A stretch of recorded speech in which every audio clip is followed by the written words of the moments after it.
Gassaway from Tulane University. The title of his paper is The Subtle Vindication of Philosophy in Plato's Lovers. And also, we'll be fielding questions after all three papers are given. So hold your questions until then. All right, thank you.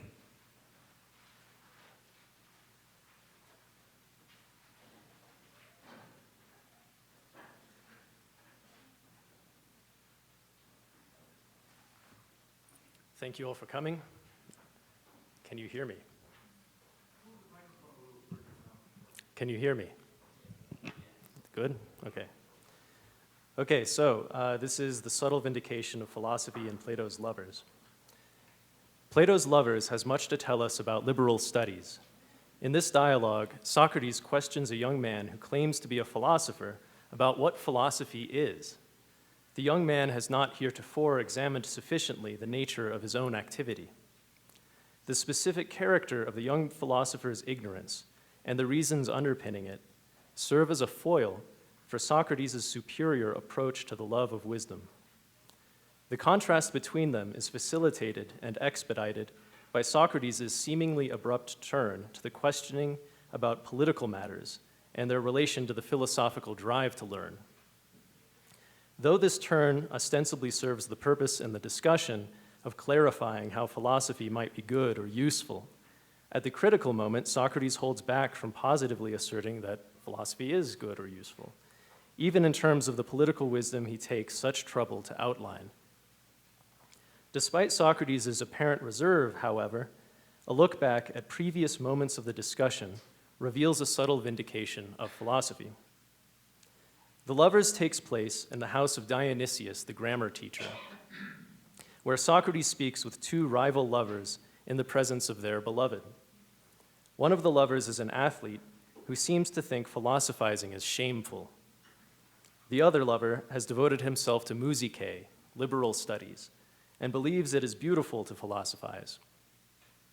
The latter, whom I will call the wise lover, is even willing to define for Socrates and the others what philosophizing is. He says, someone who is going to philosophize, young and old, should always be learning some one thing, so as to learn the most possible in his life. Socrates is initially satisfied with this answer, but after reflecting, he asks whether the wise lover means philosophy is just learning a lot, polymathy, and if he considers philosophy to be merely beautiful or also good. The wise lover agrees to all of this. The ensuing discussion unfolds in three stages. The first yielding a revision of the definition of philosophy, the second a humiliating refutation, and the third an exploration of what sort of learning is most beautiful and good. In this final stage, we expect Socrates to supply an alternative definition of philosophy to remedy the deficiencies of the one provided by the wise lover, but only in connection with previous developments is such an alternative forthcoming. In the first stage, the wise lover concedes that learning only benefits the learner who is mindful of the questions how much learning and of what sort actually benefits the soul of the learner. This stage culminates, however, in an admission of perplexity from all sides about whom to consult about how much of what sort of learning is best. Socrates begins the second stage of the discussion by asking, what sort of learning do we guess to be those a philosopher should learn? The wise lover asserts that the philosopher should learn the most beautiful and fitting things from which someone might garner reputation for experience and the greatest and most remarkable of the arts, learning them as much as is proper for the free to learn, as much as belongs to comprehension rather than handicraft. Liberal studies, according to the wise lover, are so called because those who are already free study them, rather than because they free those who study them. What the wise lover means is that a philosopher need not become an expert in anything, but merely know enough to understand something of what experts say, and be able to speak and contribute better than others who are ignorant when something is to be done requiring the arts. Philosophers, while inferior to the practitioners of each of the arts, are superior to other non-practitioners. For, as the wise lover says, the philosopher is simply not the sort to be enslaved to any matter or to labor at anything to such a point of precision as to be from concern for one thing, deficient in all others. There is something to what the wise lover says.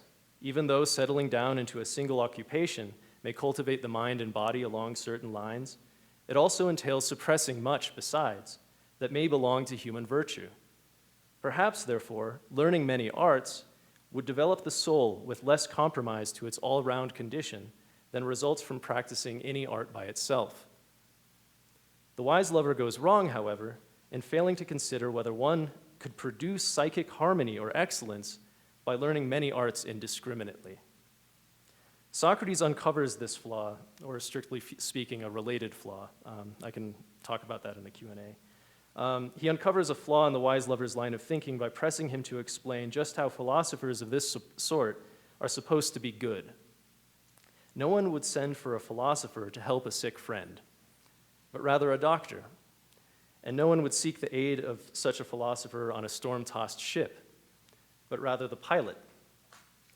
Socrates drives the point home by saying, "It looks as though we were agreeing that, by your account at least, if to philosophize is to be knowledgeable of the arts in the way that you are saying, philosophers are bad and useless for as long as there are arts among human beings." In the beginning, the wise lover contested that philosophizing is not only beautiful but also good. He has shown in the end that philosophizing as he understands it is not only bad but also ugly and shameful. Exposing the justification of contempt for philosophizing of one sort may be a necessary step for vindicating another sort. But unless such an alternative is articulated for the sake of comparison, exposing a charlatan philosopher runs the risk of inspiring general contempt for philosophy. Socrates, we may suppose, would wish to avoid this outcome. And indeed, the content of the third stage of the discussion is dominated by a barrage of suggestions from Socrates about what sort of knowledge would be most useful and good, most desirable for human beings to have. The unspoken implication being that this learning, if anything, would make the love of wisdom both beautiful and good. Having become putty in Socrates' hands following the refutation, the wise lover now agrees that the following terms are equivalent: knowledge of improvement, knowledge of correct punishment, and the art that judges the good from the bad, whether one speaks of horses, dogs, or human beings. If one punishes solely for the sake of improving that which is punished, as seems straightforwardly the case with animals, then all punishment that fails to improve is incorrect and comes to mere injury. But in order to know what sort of punishment improves and when, or even whether or not it improves, one must be able to judge the good from the bad. Knowledge of correct punishment therefore entails knowledge of the good and bad of that which is punished. This principle constitutes the primary deficiency of the wise lover's understanding of his own activity. Not having reflected sufficiently on the good and bad of a human being, he failed to identify which things one ought especially to learn in order to improve the soul. Next, it is agreed that when an art is applicable to one, it is also applicable to many, and vice versa, and that the science that correctly punishes the licentious and lawless in the cities is judicial expertise or justice, and that this is therefore the art of improvement of which they have been speaking. Building upon the principle that the art that applies to one also applies to many, Socrates says they now agreed that he who knows whether many people are good or evil will also know whether one person is good or evil, and vice versa. And with an apparently gratuitous shift from knowledge to ignorance, he also gets agreement that someone who is ignorant of whether many people are good or evil will also be ignorant of whether one person is good or evil. From this, it follows that someone ignorant of which are good and which are bad human beings must be ignorant of himself, whether he is a good or bad human being. But to be ignorant of oneself is not to be moderate, and to know oneself is to be moderate. These are things that the wise lover blithely agrees to. The art of which they are speaking therefore comprises both justice and moderation. And once this art or science of improving human beings is equivalent to justice and all the rest, Socrates expands the domain of practice belonging to this art to city management in general. The same art comprises kingship and tyranny, household management and despotism. And the individuals who practice this art are kings, tyrants, household managers, and slave masters. Finally, Socrates asks his interlocutor, if it is shameful for the philosopher to be unable to follow what experts say or to contribute anything to what is said and done about the arts, then when it is a judge or king or some other of those whom we now went through, is it not shameful for him to be unable either to follow these things or to contribute anything? It goes unnoticed that Socrates has inverted the wise lover's claim that it is beautiful to be able to speak and contribute when something is to be done in the arts, to the claim that it is ugly to be unable to do so. The effect of this inversion is to raise the ceiling of what is regarded beautiful. Socrates is now in a position to present the wise lover with two alternatives. Do they say the philosopher should be second in these things and useless when an expert is available? Or do they say that first the philosopher is not to permit another to rule his own house, but must himself judge and punish correctly if his own house is going to be well managed? By granting this second alternative, the wise lover allows it is no longer merely shameful to be unable to speak or contribute to what is said and done by the artisan. It is further desirable to be able to practice for oneself the sovereign art of which they have been speaking. The wise lover has had previously disjoined philosophy from practical knowledge on the basis of the ugliness and shamefulness of artisans.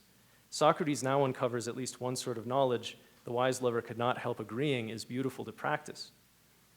Socrates concludes with a negative formula, however. To us, therefore, philosophizing is far from being much learning and busying oneself over the arts. On his saying these things, the wise lover falls silent, ashamed, but his rival, the athlete, says, "It is as Socrates says," and the others applaud, including the beloved. Socrates avoids explicitly affirming that philosophy consists in learning the art of ruling, even though his final questions seem to indicate that philosophy would not be beautiful or good without practical knowledge of this art. The reason for this becomes clear after considering certain distortions in the view of politics here presented, which Socrates either cleverly maneuvered around or the wise lover blithely agreed to without voicing what would have been justified misgivings. These are, first, the equivalence of punishment with improvement. Human beings do not always punish so as to improve those who are punished. And even when they do, improvement might not be defined in terms of the benefit of the one punished, but rather in terms of adapting the one punished to ends that are beneficial to others. The second is the principle that the knowledge of improving one is the same as the knowledge of improving many. Because individuals have different qualities and capacities, knowledge of what benefits all human beings may provide little insight into what benefits some individuals, and knowledge of what benefits some individuals may provide little insight into what benefits all human beings. Third, the equivalence of knowing oneself to moderation and all that entails. Now, this is a Socratic principle, but applied to politics, it is uncommon. If moderation is the condition of a human being that has been improved by the political art or the art of improvement, its equivalence to self-knowledge entails that improving a human being requires investing that human being with knowledge or educating him. So punishment would have to be equivalent to education, which many institutions of justice do not do. Finally, I'll add the fourth point, the identity of the king and the tyrant and the householder and slave master. I don't have any explanation. I just assumed that some of us might cringe at that. In truth, the political art spoken of in the third stage of the discussion is unlike politics as it has actually been practiced anywhere or at any time. Real institutions of justice rather resemble the wise lover's conception of philosophy.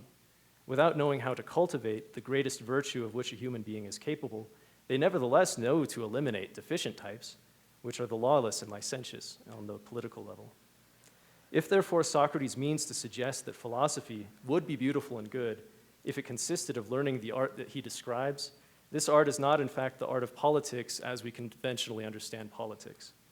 Or if he does not mean to suggest philosophy would be beautiful and good only if it were like this art, it is because this art would be impossible to practice as described. As previously mentioned, exposing a charlatan philosopher before those who doubt the worth of philosophy runs the risk of confirming in their eyes that none but charlatans philosophize. For someone who takes philosophy seriously, it would therefore be prudent not to do so without presenting an alternative vision of philosophy. The modesty of Socrates' negative conclusion notwithstanding, the action of the dialogue supplies the apparently missing alternative. Pivotal to the demonstration of the uselessness and wickedness of philosophy as learning many arts short of practical expertise is the fact that there are expert practitioners available everywhere in the arts. But Socrates' vision of the political art is so inflated that one could hardly expect to find experts in it anywhere. None of the interlocutors, at least, know where to find, know who to consult or ask about how to improve the soul. If experts in this art are unavailable, then those who learn it, to whatever extent possible, are not necessarily useless or wicked, even if their understanding should fall short of improving human beings, one and all, by correct punishment. To summarize, Plato's Lovers begins with a dispute about what sorts of learning are worthy of human interest and preoccupation. Socrates' chief interlocutor holds philosophizing to be superior to athletics, seemingly for the reason that the soul is superior to the body. As athletics produces good bodily condition through exercise, philosophy produces good psychic condition through learning. The wise lover, however, does not appear to discriminate between one form of learning and another. He holds it to be good always to be learning some one thing, whatever that may be, for one's whole life. But a human life is too short and available learning far too extensive for one person to learn all there is to know in this world.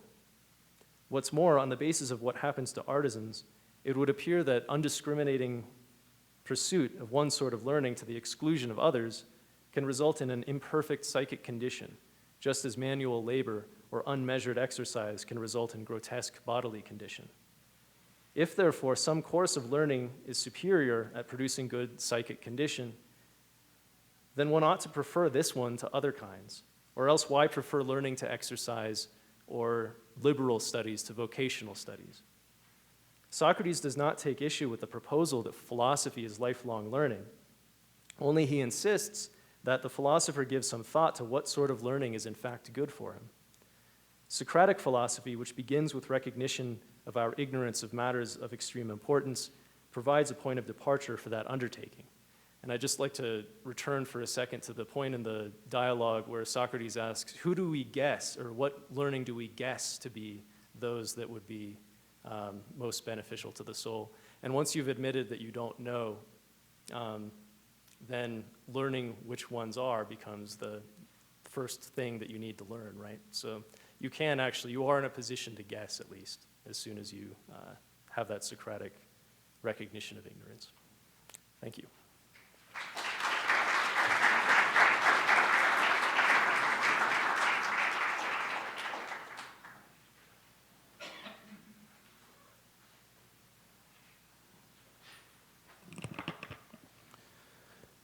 Our next speaker is Ted Hadzi-Antich from Austin Community College. His paper has a compelling title, Nakedness in Plato's Republic. The Republic is a book of liberation. Its central teaching that philosophy should rule city and soul spurns readers to pull off the adornment of convention. As such, the experience of reading the Republic is an undressing. The Republic challenges us to disrobe the conventions that cover our nature by confronting the shame that prevents us from seeing it. Within this work, there are many images and illusions of nakedness that support this central teaching. I will begin to explore nakedness and its significance in the Republic by focusing on a part of Glaucon's challenge in Book 2 and its relationship to the later elaboration of the ideal city in Book 5. Drawing from these passages, I will discuss the role nakedness plays in the quest for truth, concluding with some reflections on the Republic's place in a liberal education. The majority of the dialogue of the Republic focuses on an elaboration of an ideal city, meant to address the nuanced challenges of Glaucon and Hadzi-Antich. Glaucon is not persuaded by Socrates' rhetorical refutation of Thrasymachus' argument that justice is the advantage of the strong men who rule. As shepherds' concern for sheep amounts to fleece and flesh, a ruler's concern for the ruled is his private advantage, which Thrasymachus calls justice. Glaucon is all too familiar with these sorts of arguments, and although he finds them inadequate, he is not able to dismiss them. Quote, "I've been talked deaf by Thrasymachus and countless others, while the argument on behalf of justice that it is better than injustice, I've yet to hear from anyone as I want," end quote. His inclination is not to agree with arguments like Thrasymachus's, yet he cannot quite explain why. He believes justice is actually good, but he wants more than to believe it. He wants to know. So Glaucon asks Socrates to praise justice as something good in itself, and not something practiced for the fear of punishment or lack of resources. In this spirit, Glaucon challenges Socrates with his tale of Gyges, the Lydian who found a magical ring that made him invisible. Glaucon presents this as the ultimate image of liberation. Truly free to do what he wants without consequences, Gyges sacks the queen and kingdom. Glaucon asks Socrates to explain why someone with the impunity afforded by the power of invisibility would refrain from committing such acts. After all, the desire to get the better is, quote, what any nature pursues as good, while it is law, nomos, which by force perverts it to honor equality. It's a quote of Glaucon after he presents the ring description, or the ring. Freed from nomos, people will do what they want, and they want other people's property, bodies, and power. This is what most people think, according to Glaucon, who challenges Socrates to explain why it would be good for such a liberated Gyges not to travel the path he chose. But how liberated is Gyges? Does his situation present an account of a man truly liberated from the nomos that Glaucon claims perverts our nature? We can learn more by comparing Glaucon's tale to its Herodotean counterpart. Readers of Herodotus recall that his Gyges had no ring, but hiding behind a curtain at the command of his king saw the queen naked, whose bruised shame sought vengeance upon her husband for inviting Gyges into her room. Herodotus, and also Socrates in Book 5, remark that most barbarians found public nudity to be extremely shameful. It was even a great shame for men among them to be seen naked by other men. We must bear this convention in mind when we recall that Glaucon's Gyges found his ring on a naked corpse. Quote, "It had nothing on except a gold ring on its hand," end quote. It must have felt quite liberating for Gyges' Lydian forerunner to be naked around others without being seen. And it is hard to imagine that Gyges or another Lydian with such power would not like to taste the forbidden fruit of invisible nakedness, absent the shame of visible nakedness. But while the bearer of the ring believes he bears all, he remains clothed by the very power that enticed him to disrobe. Though Gyges may transgress Lydian mores with impunity, his ring does not free him from them, because, cloaked by invisibility, even this ring does not enable him to be visibly naked without shame. Thus, he has not truly escaped convention. He is, like his Herodotean counterpart, merely peering out from behind a curtain. Perhaps by pointing to the superficiality of overcoming nomoi regarding nudity in this matter, Plato may suggest that Gyges' movement to tyranny is similarly reflective of a superficial overcoming of nomos. Gyges is free from imprisonment and execution for his crimes, but is he free from shame? Herodotus' Gyges also killed the king, but that was because the queen commanded him to do it or die himself. It was not a free choice on his part. Could Glaucon's Gyges likewise be compelled to tyranny by forces beyond him and from which his ring's power does not free him?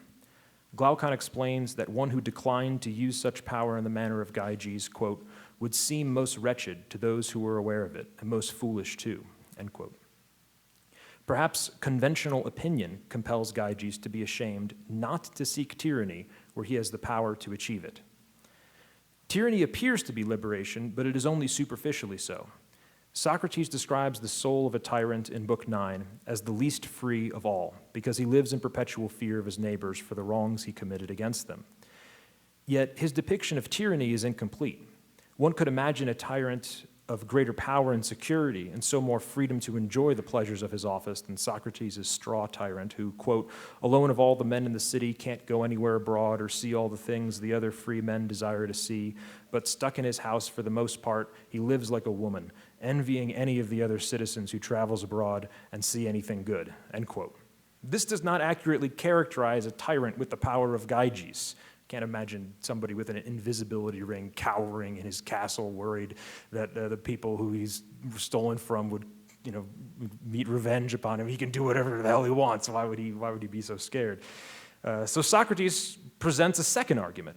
And the second argument addresses the quality of the pleasures enjoyed by those with the freedom of tyrants. The upshot of this more authoritative argument is that the tyrant's pleasures are less enjoyable than those enjoyed by philosophers. The tyrant enjoys the finest pleasures painted on the cave walls, but he does not enjoy the finest pleasure, which, quote, belongs to the part of the soul with which we learn. This pleasure is as enjoyable as rare. Likewise are the talents and efforts required to enjoy it. The intellectual and character prerequisites for philosophers establish a foundation from which one could leap to success in many competitive and lucrative pursuits. Courage, orderliness, grace, magnificence, an exquisite memory, and a possession of a mind which easily grasps the idea of a thing. These are the fine qualities prerequisite for philosophy, and one which Glaucon seems to possess. Philosophy, all of those. Philosophy demands that the best human material be developed as expertly as possible and directed towards a pursuit not simply misunderstood by the majority, but held in contempt by them. The city regards men who pursue the path of philosophy as terribly strange, vicious, or useless, as Hadzi-Antich notes in Book 6, echoing the criticisms of Aristophanes and the clouds. A young man like Glaucon, with the intellectual and character prerequisites described above, must overcome considerable shame in the face of the city in not employing those gifts towards the attainment of the good things as defined by the city. In order for Glaucon to comprehend a man who does not use the ring like Gyges, he must understand a pleasure greater than those of men's liberated dreams. But to do so must first overcome the shame that separates him from it. Gyges' ring presents an image of the liberated body, but chained soul. The city in speech will be the image of the liberated soul.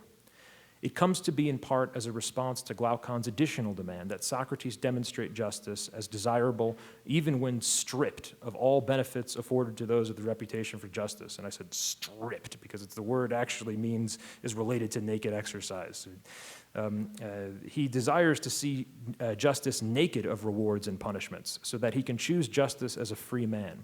He longs for a perspective outside of convention and for real liberation, but can only envision tyranny with impunity as such liberation.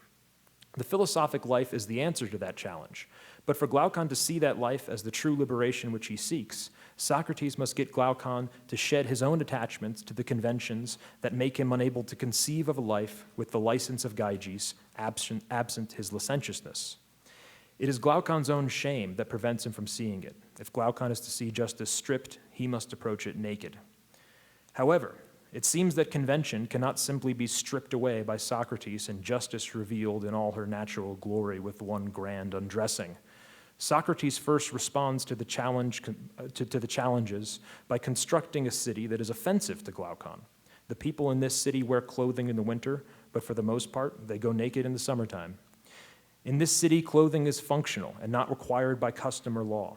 Nothing prevents men and women from exercising and being naked together. In it, there are no conventional families, yet there is sweet intercourse. Citizens are not concerned with incest, birth, or beauty, but only that not too many children are born.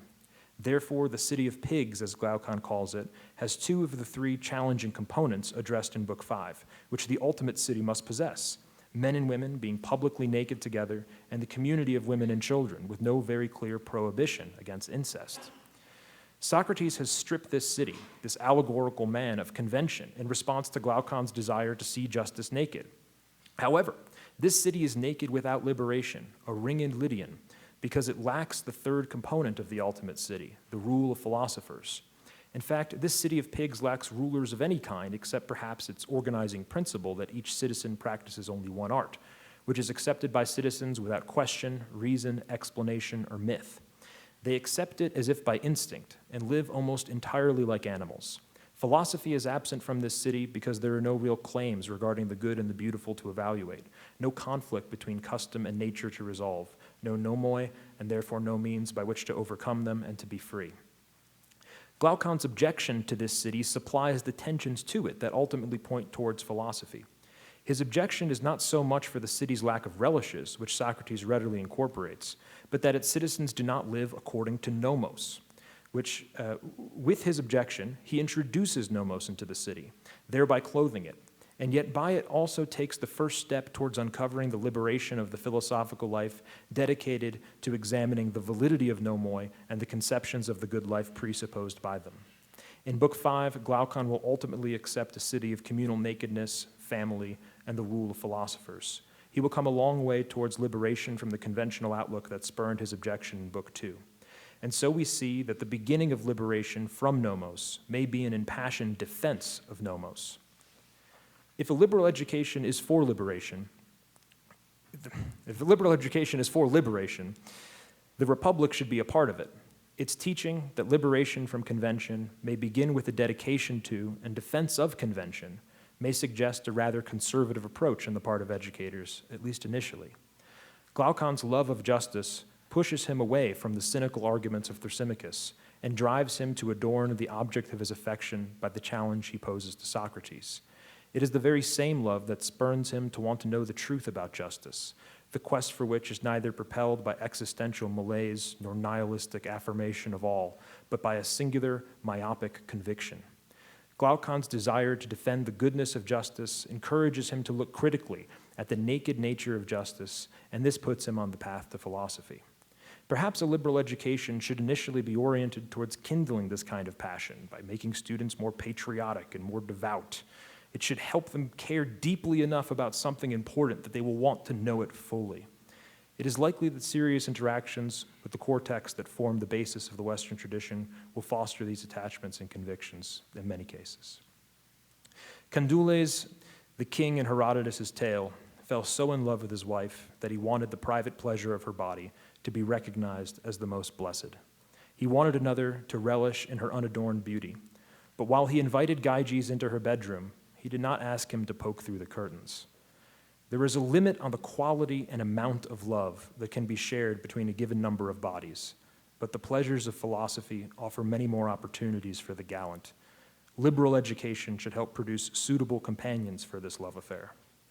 The Socratic life supplies for us the image of what a liberal education is all about, real liberation. Reading the Republic can help our students consider whether the whole point of their education is not a career and a paycheck, but the very activity in which they are presently engaged. The superiority of the philosophical life remains the most shocking and challenging teaching of the Republic, as the lives we lead as parents, employees, students, and faculty are largely unphilosophic. The life of Socrates sets a standard that only very few people have attained. Yet the few and fleeting moments where our discipline and diligence allow us to approach that life justify the rest of it which falls short and spurns us to seek more opportunities for the transcendent pleasure of contemplation. Thank you.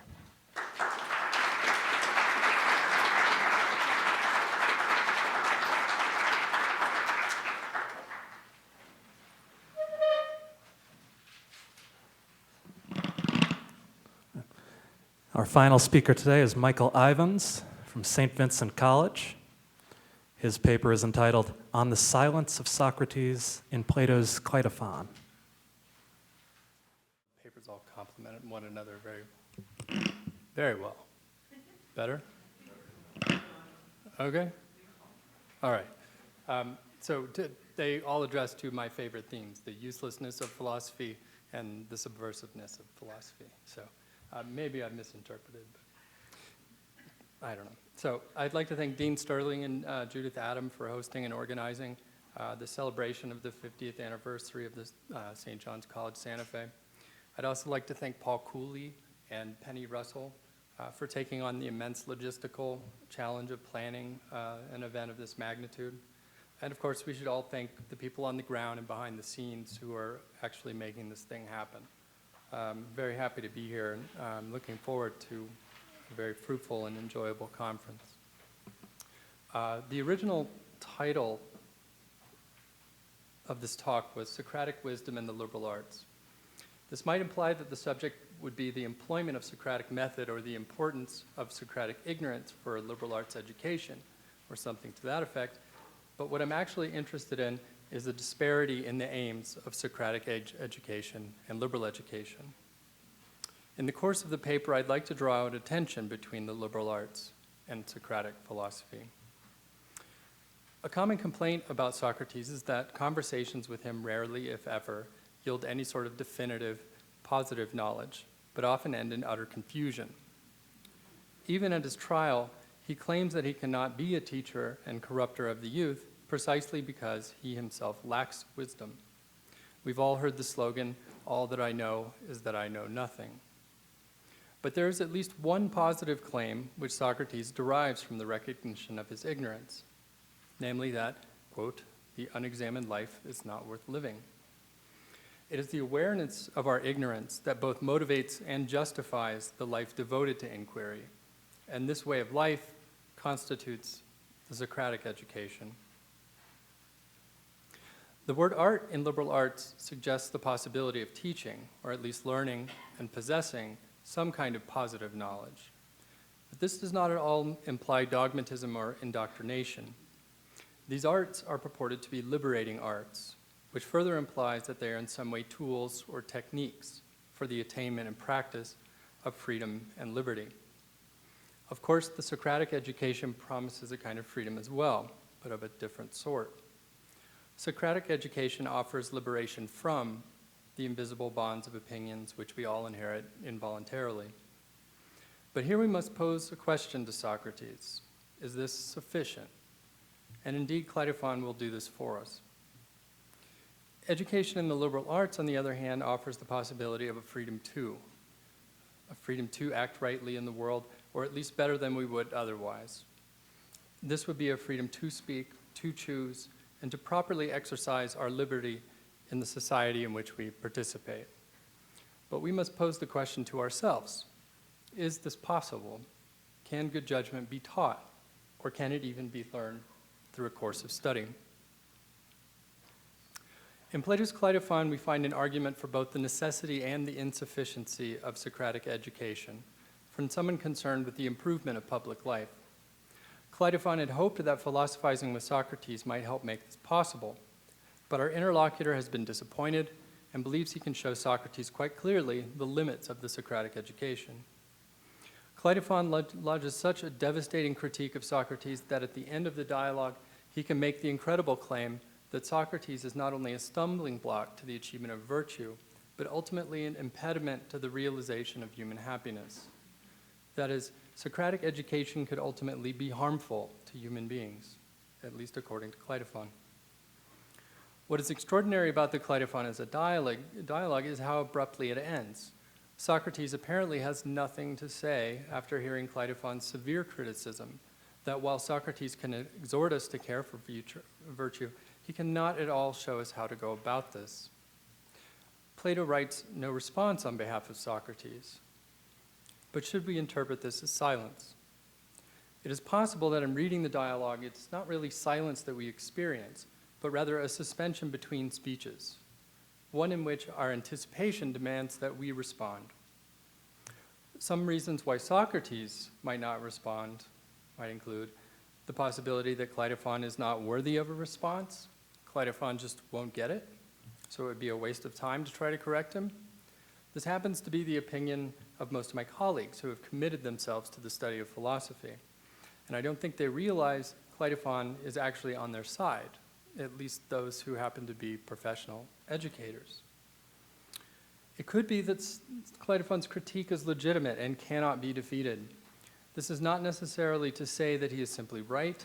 There are such things as undecidable propositions and irreconcilable differences. Socrates does offer viable defenses elsewhere, but perhaps none are really definitive or even adequate.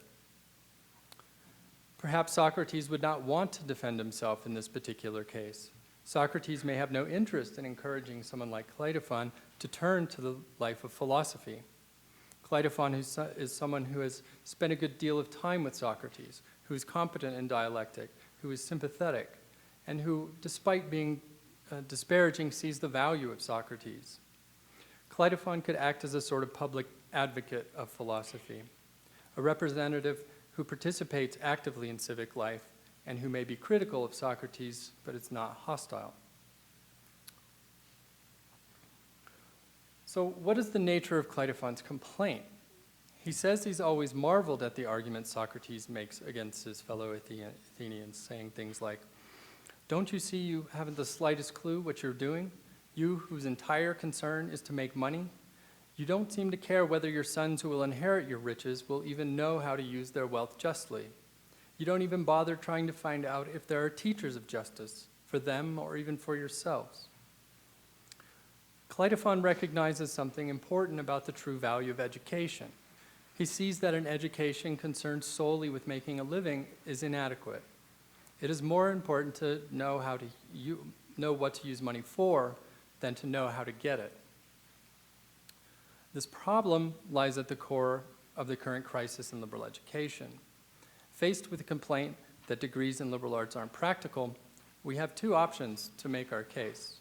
We can argue that liberal arts students fare just as well financially as students with vocational degrees, or we can try to show that liberal education offers something priceless, the betterment of one's soul. Cleitophon is convinced of the latter, and for this he thanks Socrates. Socrates has persuaded him that happiness consists in the exercise of soul in virtue, both for oneself and for the sake of others, and that material goods should be placed in the service of these ends. Cleitophon believes that Socrates thinks one can learn an art of self-mastery, mastery over one's belongings, one's body, and ultimately over one's soul.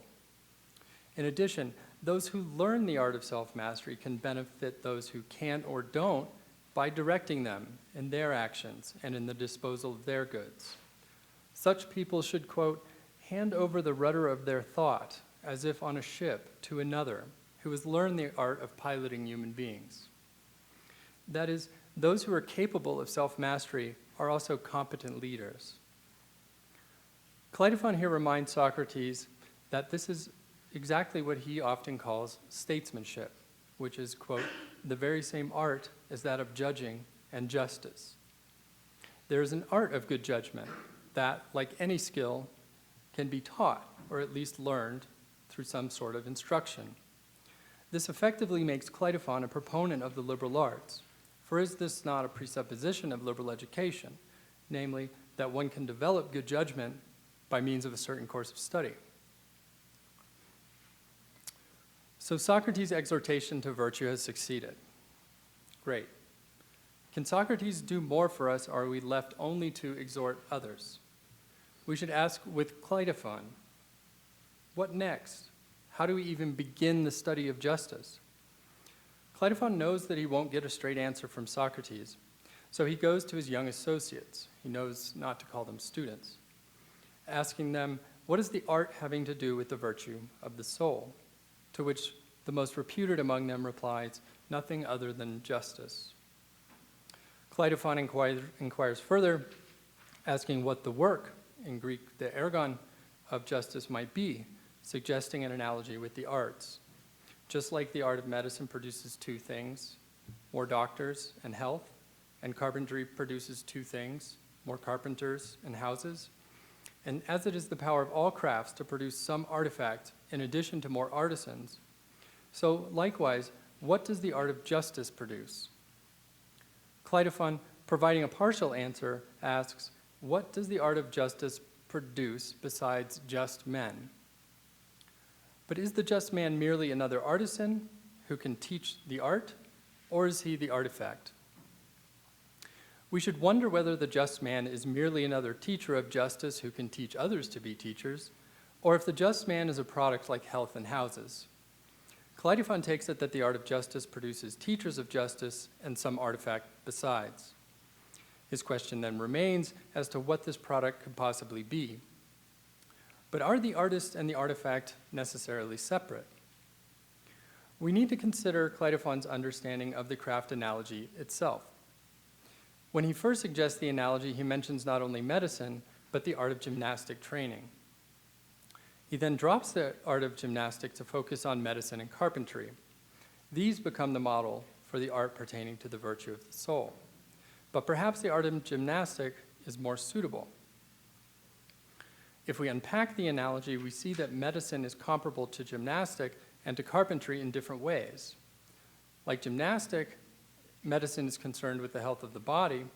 Like carpentry, the product, health in the body of another, is independent of the artist.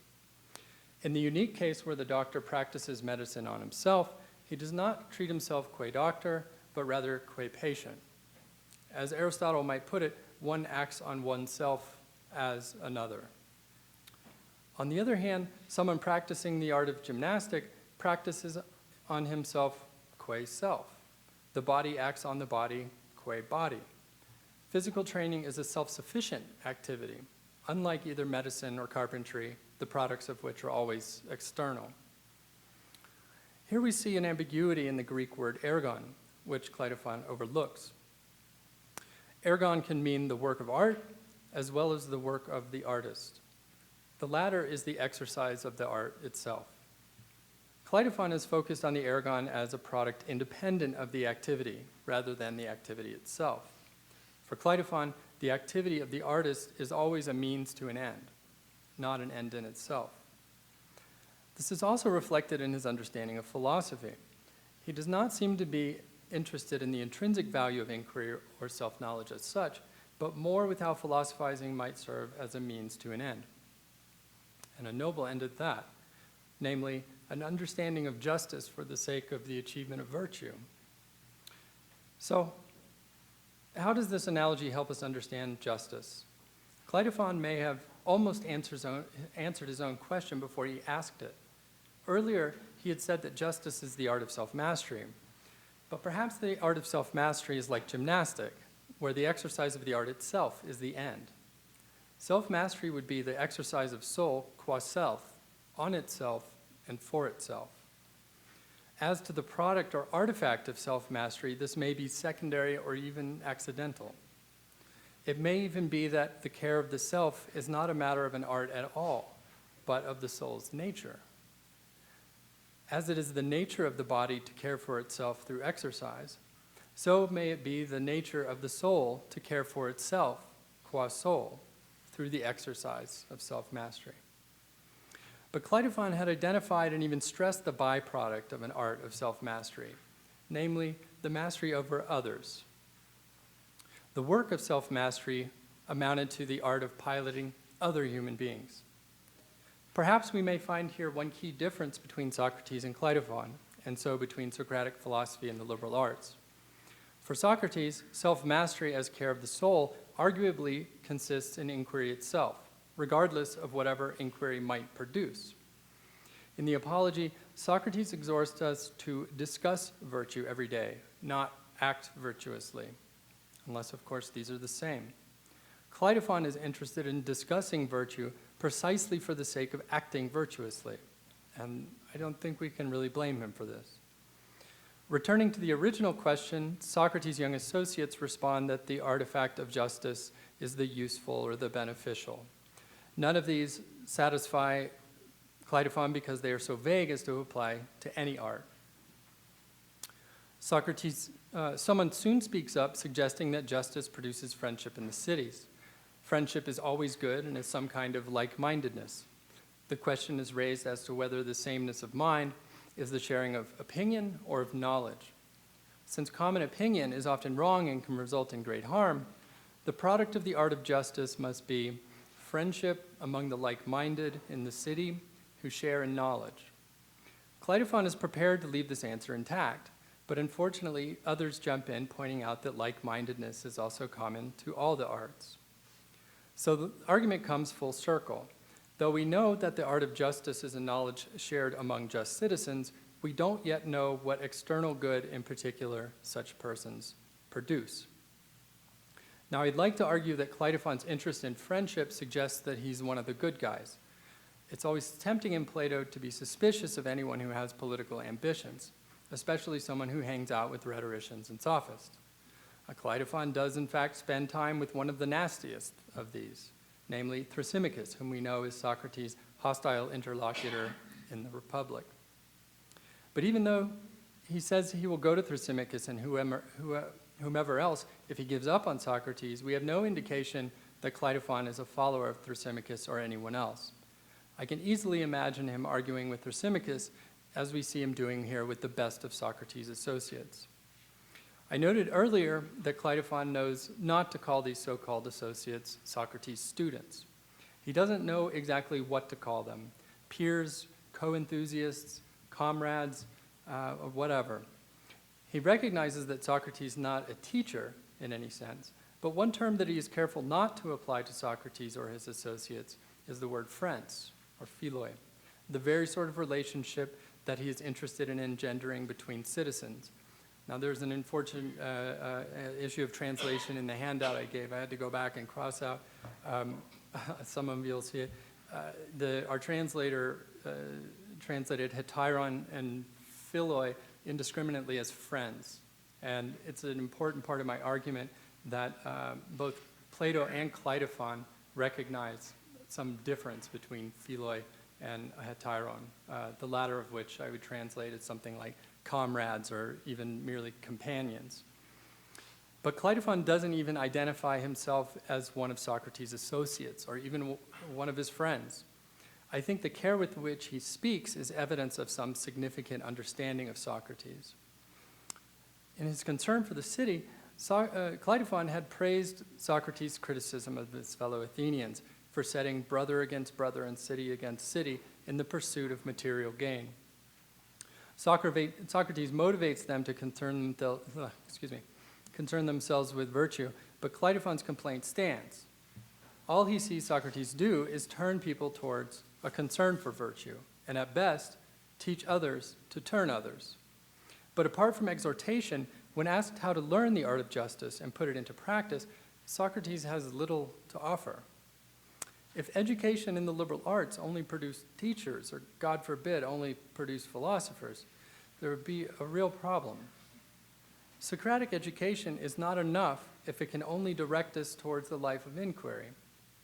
At some point, there must be students who are not teachers, so that there can be considerate and educated citizens who are competent to deliberate about real-world issues and who can make choices that result in action.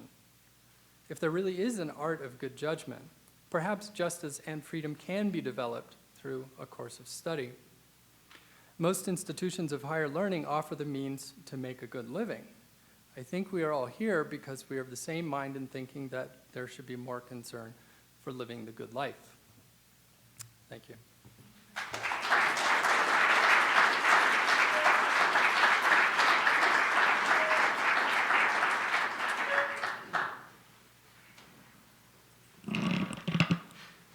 All right, thank you to all three panelists for excellent, well-considered papers, and also thank you for keeping them short. To paraphrase Lessing, a large paper is a large evil. We all know that, right? Our moderator, 35 minutes for questions from the audience. We'll give the panelists a chance to respond to Mr. Levy first, and then we'll open it up to the floor. All right?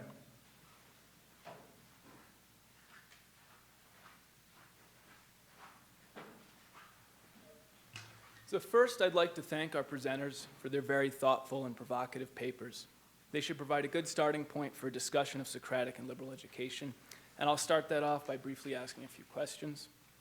In particular, for Mr. Gassaway, I'd like to hear more about how he interprets Socrates' reluctance in the Lovers to identify the political art with philosophy.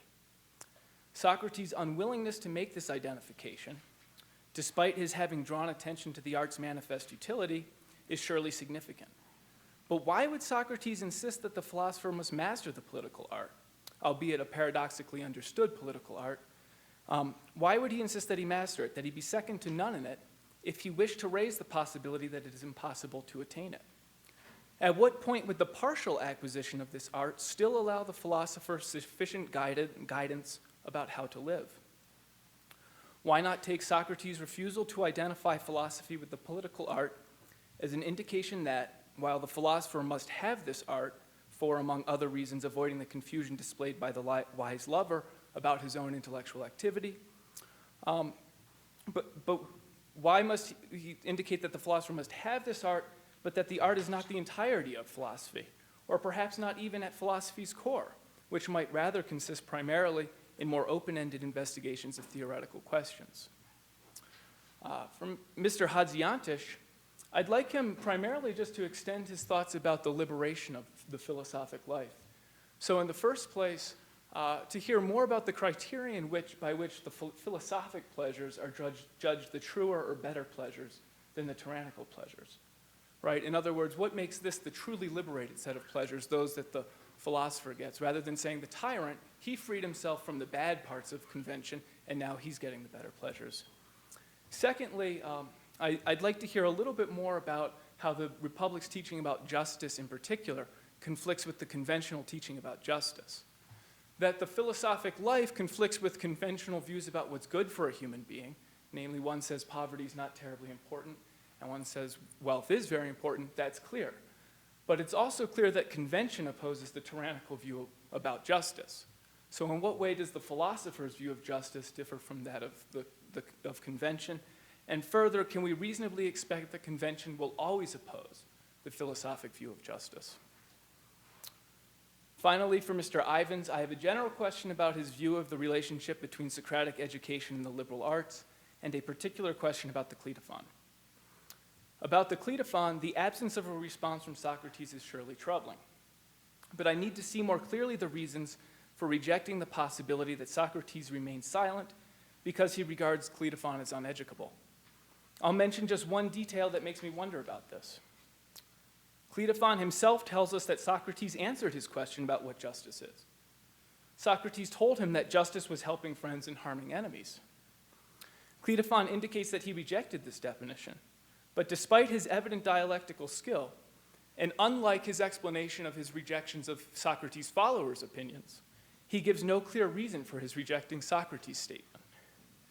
It is true that justice as Socrates defined it may not be unqualifiedly good, or it may not fulfill the hopes that Socrates' exhortations to virtue had aroused in Cleitophon.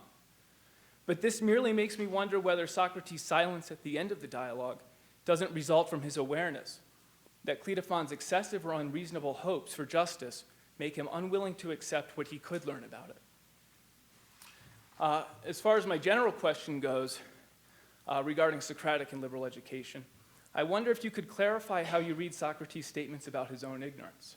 I ask in particular because if Socrates is right to be ignorant, and we take his ignorance in the strong sense as indicating that he lacks positive knowledge altogether, I wonder what basis a liberal education that would supplement the Socratic one could stand on.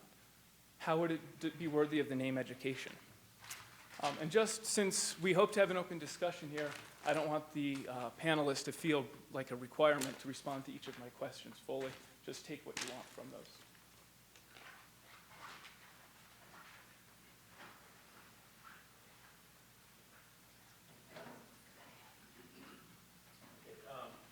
That's a great question, thank you. So you were asking if philosophy should master the political art, but or have this art, but this isn't will inform us about what we ought to do or ought not to do.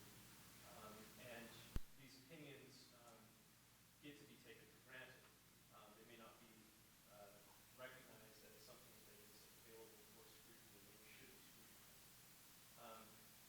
And the possibility is open that somebody who starts to philosophize could consider it to be beautiful on the basis of just received opinions. So I think that this particular person, the interlocutor that Socrates talks to most in this dialogue, he regards philosophy as beautiful because it's what the cool people do, right? The ones that he regards as admirable or something, but he hasn't considered why that's the case. And if you are setting out to find the truth, and your fundamental desire for that is based upon unexamined opinion, I don't believe that you can really, with confidence, say that your activities are going to be successful. So, in a way, I believe that the dialogue is telling us that the unexamined, if you do not first examine what kind of opinions have been inculcated in you, first by the city and then possibly by others, you could even to the point of examining the heavenly things or something like this. I believe that this could be corrupted by a lack of self-understanding.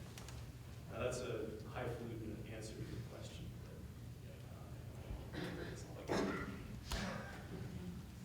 I guess I'll just read the very beginning of Glaucon's interaction with Socrates in Book 2 to address your questions. Not that this is sufficient response to them, but I think that it points at something that might be. Glaucon says,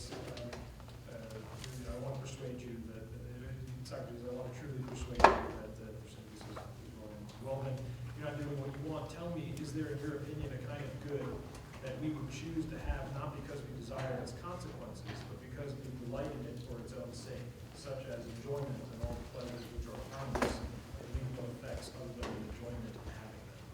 I think that starts to characterize the philosophical pleasure. It's a pleasure which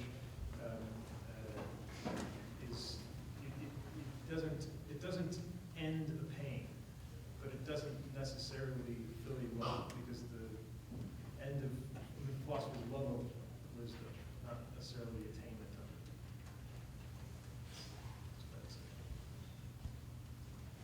Okay, yeah, so tough questions, especially about the limits of Cleitophon's educators. I think that there are some limits that keep him from being able to live the holy philosophical life of inquiry. And, but that's not necessarily a bad thing. And as you mentioned, he benefited a great deal from his time with Socrates, and we can see it in his arguments with the associates. Now, he remains with some confusion about the example you used, the question of whether justice is to benefit friends or harm enemies, versus the other position which he cannot reconcile, which is that justice is to harm no one, right? So in those cases where you have a contradiction like that, I feel like Socrates has some way of reconciling those, and this is what Cleitophon is not able to do. Because, and it might be something constitutional about his soul rather than the capacity of his intellect. So there are limits. He's not going to be a Socratic philosopher. So the rest of the case that I would make, I mean, I had to whitewash so many of the negative attributes of Cleitophon. He sounded okay, right? But there are a lot of really questionable things that he, but from external sources. But I try to read him as positively as possible. The worst one is that in the book one of the Republic, he jumps in to save Thrasymachus because his argument's going down the tubes, right? And he makes a point that even Thrasymachus can't accept.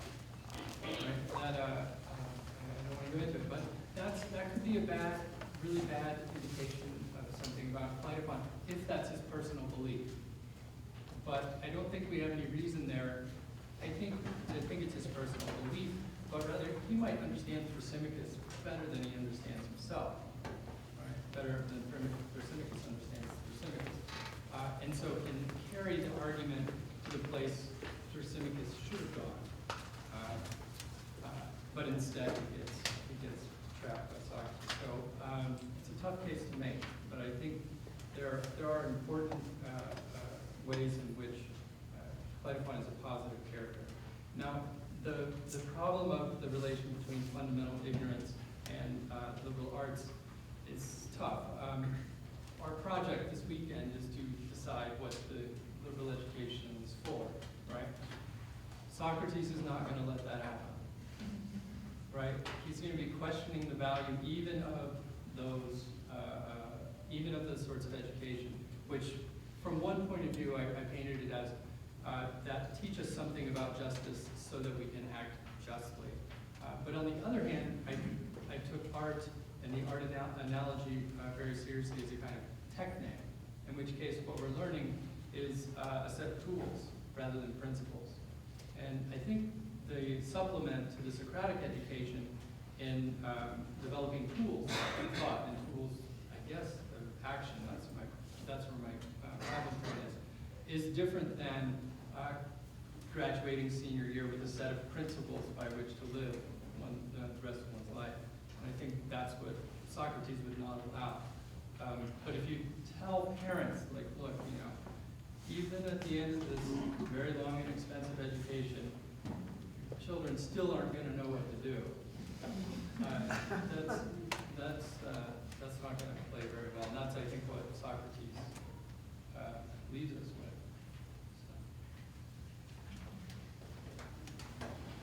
So now we're open to the floor. Questions from the audience? Mr. Ivins, what we were just talking about, I know you said you didn't want to go into before the public, but there's one very strong parallel. Socrates doesn't respond to Cleitophon later either. There's a kind of silence. Cleitophon's position is simply not addressed in the Republic. And my recollection is that Socrates says, well, we could do that, Polemarchus or Thrasymachus, but what do you want to do?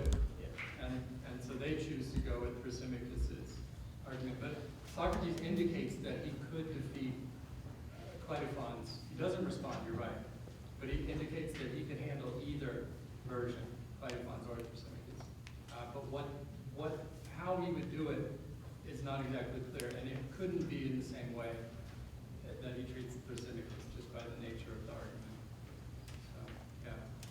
I guess I wonder, it seems like Cleitophon's position there might be so radical and so base or ignoble that Socrates can't even touch it, right?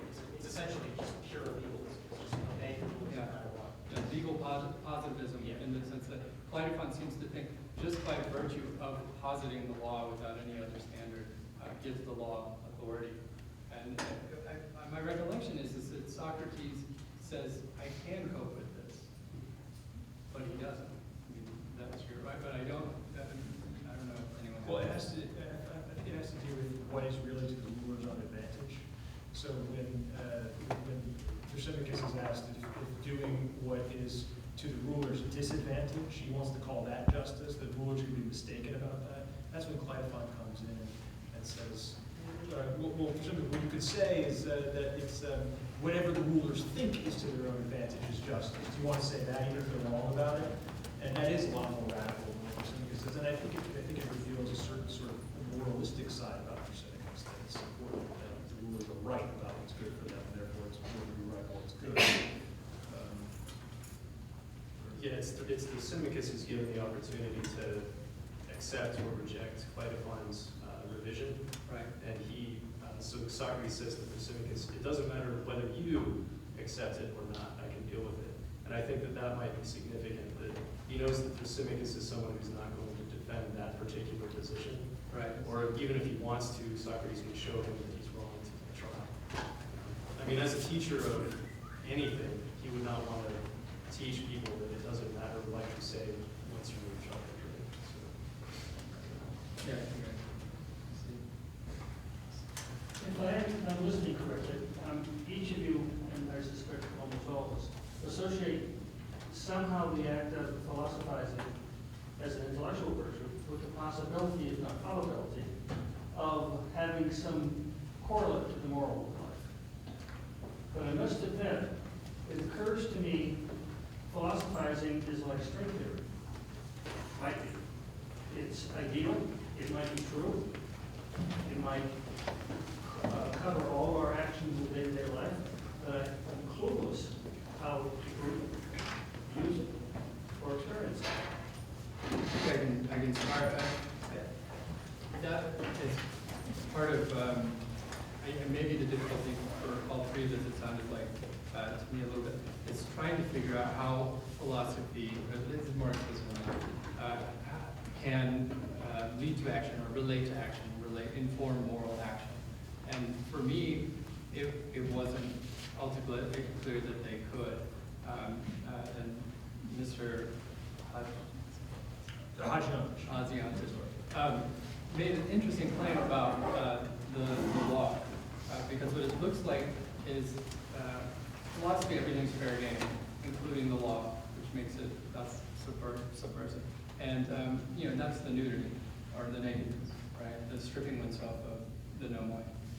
But then you make this interesting turn towards philosophy. Didn't sound like reestablishing the nomoi, but somehow justifying the nomoi. Do you remember? Well, I think maybe we think it was where it's at the beginning of the real serious investigation into philosophy starts with Glaucon's objection to the city of pigs. And his objection is, I think, very clear in the text that it doesn't have nomos. They don't live as conventional. And I thought that that was very interesting, that the defense of convention leads to an overcoming of convention. So I was more remarking on what's the best posture to approach philosophic liberation. If Glaucon is to help reveal that, then maybe the best posture is to simply be very dedicated to convention, so much so that you want to know what that convention is. And that's the thing that initially propels one down to the philosophic quest. That was sort of the point I was trying to draw. Can I just ask, are we supposing, though, that for philosophy to lead to morally correct action, it must lead to service to a political community? That was one of my assumptions why I asked the question, because I'm puzzled by all of it. Could it be otherwise? Is that It could show that that wouldn't be morally correct action. It could be the outcome of the investigation. If you had a group of the most ideal philosophers and created a political world, is that even possible? That enacted and lived and given justice and liberty. Is that possible? Well, I think one of the lessons of the Republic is the perfectly just regime is impossible. You don't Yeah, I want to think look it's at a- that last book, right? Nobody does. When he describes the ideal society, nobody does. Well, it's not, I mean, I think it's ultimately impossible because you can't get philosophers to rule.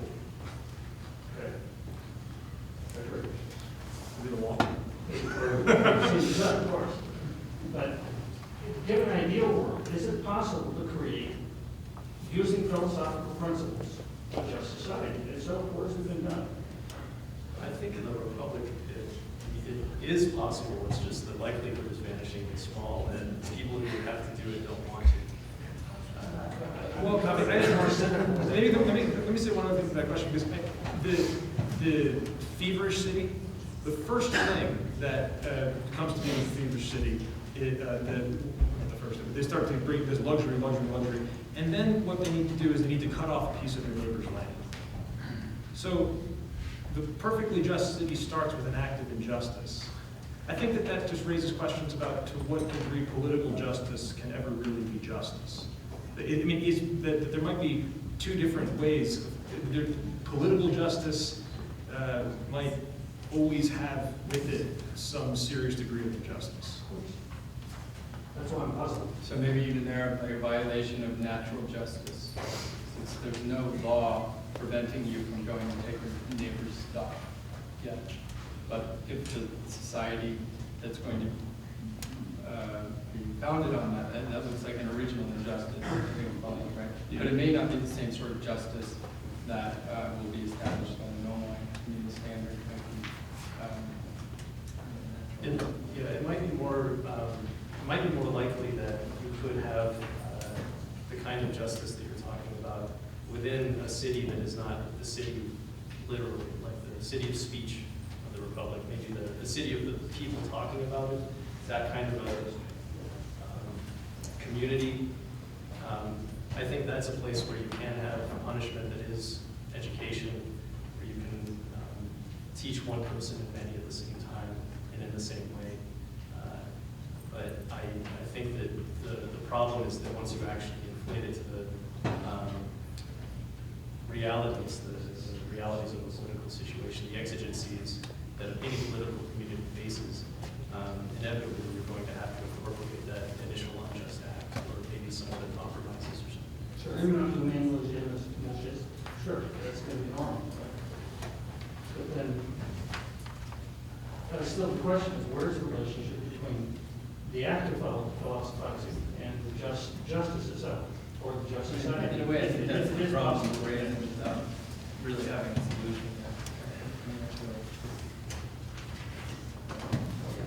So I want to follow up on this because if you have, might it not be too sharp a divide to think about philosophy as discovering true principles in themselves on the one hand, and then a very different activity of the artifact model of bringing those principles into being in a just city, for example.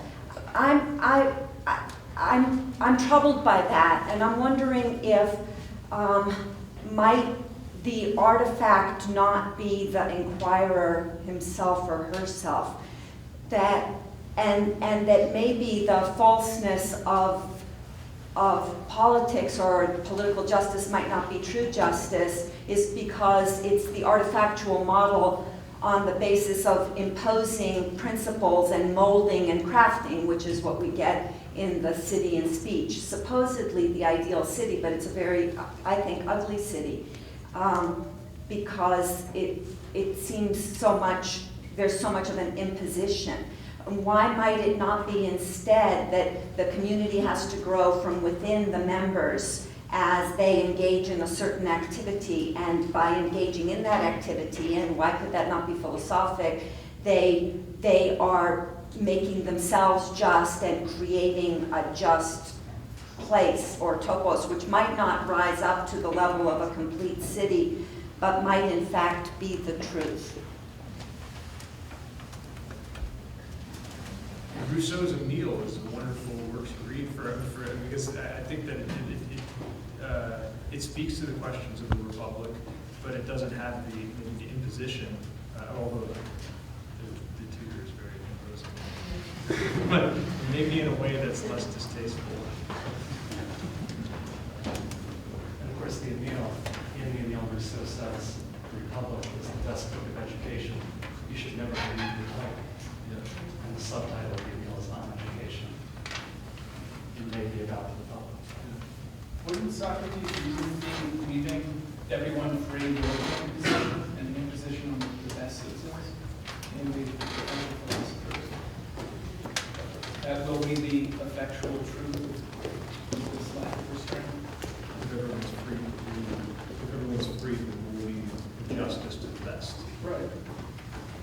Well, but even in the case, there's injustice to the best, even in the case of the ideal city, right? Because it doesn't Hadzi-Antich, I think in book 7, say to Socrates, like, oh, when you're going to make the philosopher, after describing the wonderful life of the philosophers, you're going to make them go down into the cave. Won't that be unjust? And Socrates' response to that never says it's not unjust. He just says that the law requires it. So I mean, even in the best city, you can do justice of philosophers. I mean, I guess that More or less. yeah, more or less. Yeah. I might want to say something more. I mean, I really painted a strong disjunction between philosophy as the life devoted to inquiry, and that's true self-mastery would be the life, that Socrates lives. But Socrates doesn't say that. He says the unexamined life is not worth living. He doesn't say only the life of examination is worth living, right? He doesn't say only philosophy. And it looks like he leaves open the possibility that there can be self-examination, self-reflection, but ultimately self-mastery of one's soul, and not have to be a Socrates. And that would be a different model, right, than the artifact model. Because the benefit of the individual and the benefit of the city as a whole would be based on I don't know, rational some kind of self-mastery. Whereas the art model is for the benefit. The good of the city is the benefit of the city. So we can take over more other people's stuff. We need to produce more stuff, and we need our arts to do that sort of thing. For the city to grow. But those could be different things. So if you, I think I agree with you. There's an alternative that's possible. I would ask, well, it seems that the problem with the city of South, the pig state, is from Socrates' view, not their lack of laws. I mean, as far as the body goes, they seem well-regulated and self-sufficient, but only that it might never occur to anybody to wonder about anything in a society like that. It would otherwise seemed to me to be as just as any society could be as far as I said, the purely physical human existence. But also I wanted to know, when he's talking about democracy, is the sequence of the generation drops just one line in which he says, every kind of life is possible there. And since he's described this pattern, this ideal pattern which can be applied to the individual human soul as well as to the whole city, is he not also suggesting that hey, if you have to choose, democracy is not really such a terrible place to try to live this way. It has its obvious risks, but it's, of all the possibilities, maybe the one that's actually likely to be achieved, given that we can't go back to that kind of piggish state of nature.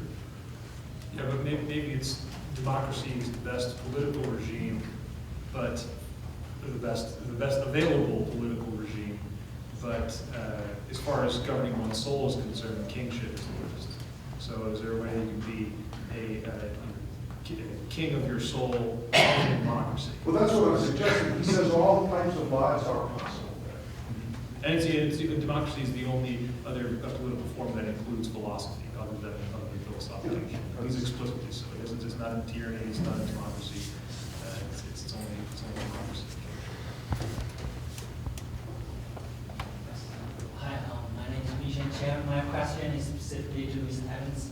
It's interesting that you in your lecture says we need to live a good life, and what I want to know is what is the difference between the people who have liberal arts education and those people who didn't have the liberal arts education. And also interesting to me that you said liberal arts students have a good chance to be a teacher. And it seems to me that you're not happy with that. What makes you think that? No, the latter I categorically think. The problem, it's fine. The way you phrase the first question is really tough. It's basically, why are people with liberal arts education better than those without? And I don't know if I'm willing to answer that. But I mean, obviously, I've invested myself in a project that I think is for the sake of the betterment of one's soul. And you know, as vague as that is, that's the kind of answer I would have to give. And you know, to this idea of self-mastery that we spend time trying to do, not just by learning these techniques and arts of freedom, but also through reflection. You know, it's, self-mastery is also about self-knowledge. So I guess the way to say it is that liberal arts provides a great opportunity for self-examination. And that possibility, Socrates, you know, it's open to everyone, not just people with a liberal arts degree or who get the opportunity to study them. The possibility of self-examination is available to everyone. Now, the techniques, that's a trickier problem. You can also mention Mr. Hadzi-Antich said that there is a form of pleasure that is superior to that of the tyrant, right? How would you know if you did not have some sort of education that allowed you to understand that difference? I think that the liberal arts education does. I mean, to find out what happiness is, you could live your life thinking that dying with the most toys is what's best, or a pig wallowing in mud is just as joyful as any human being ever was, or something like that. And if there is some greater happiness that is available to human beings, then we would want to understand that. Liberal arts education is something to begin that search. Yes? It seems that, from what I've gathered from the discussion, the philosophic life is good for the individual because it helps them to pursue virtue for themselves, which helps them to accomplish happiness. And I'm wondering, when it comes to especially political life, is the end of a human being the same there than with the philosophic life? Because if it was, then I can see how they could be compatible. But if there's a difference between the end of a person, let's say for a skill, it might not be so compatible with individual happiness. And I wonder if you see a difference, why do you think that would change the dynamic of the individual philosopher and the society? Are you asking about the difference between philosophical or human virtue and the virtue of somebody within the division of labor, or the virtue of a citizen? I feel, it seems to me that the citizen and labor seem to go together politically. But yeah, that's basically what I'm asking.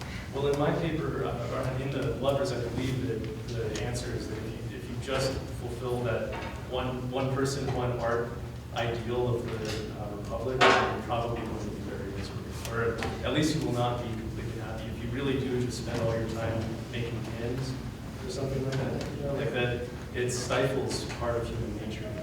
Marx talks about this too. Is that where you're going with it, or does that address your question? Yeah, so it seems that you're saying that the end of human life isn't, it seems like you're saying that the end of human life for a society has something to do with their work. So I think that. It doesn't seem like you think that agrees with me. And I wonder why. I think that the exigencies of life demand that you do a role like that, but the point would be to look beyond it, because we might not find perfect happiness in just being the person who makes the ends, or going to the 9-to-5 job. Do you guys have There's more to political life than making ends. That's true. And that, that can provide some kind of happiness, perhaps. Maybe it's different than the highest kind of happiness. I mean, that's where I start having difficulties. It's higher and lower, more worthy and less worthy pleasures. But there might be a tension there between the human being's highest possibility for happiness as a human being versus as a citizen. But the misery of that doesn't reduce to the misery of labor.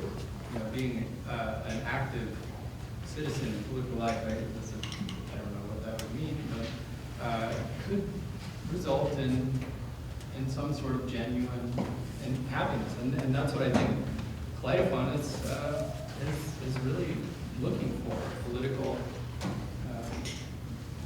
citizenship through friendship. I mean, am I following? Yeah. So one more question. What it seems like you guys are saying is that virtue or this individual happiness is separate from our doing, what we're doing. And is that what you're saying? I would rephrase it just by saying that the mere occupation that you end up with is not going to be the whole of what it turns out to be happiness. It could be a contributing factor, and also your civic obligations and family relations and things like this. These are all going to be part of your whole life. But there might be a bigger umbrella of human happiness that you And maybe one of the values of liberal education is that it sort of shapes your pursuit of the kinds of work that you do seek. And that would be an example of sort of higher informing the lower. I know it's not nice to say that work is low, but it is compared to the higher. But I think that there might be, from the perspective of all of us, there might be different gradations in the kind of work that is meaningful and the kind of work that isn't. But maybe both from the perspective of the philosopher, it's just from that height it all looks like pushing pins. It's also we're talking about Plato here, and so this is before Hegel and the I guess vindication of work is satisfactory and something that you can actually draw. But what we seem to be saying now is that only the life of inquiry can result in ultimate happiness, the highest sort of happiness, the life devoted to inquiry. I'm confused though because it seems like work is a misery and that there are better forms of work than other ones. And so then it seems that if I were to educate everybody in virtue and teach them how to be happy, then we'll have all these jobs and they're neglected or something. And so I'm wondering, can I pursue virtue and happiness and still be a good citizen? Or still participate in the political system without being a problem? Unfortunately, we're out of time, so.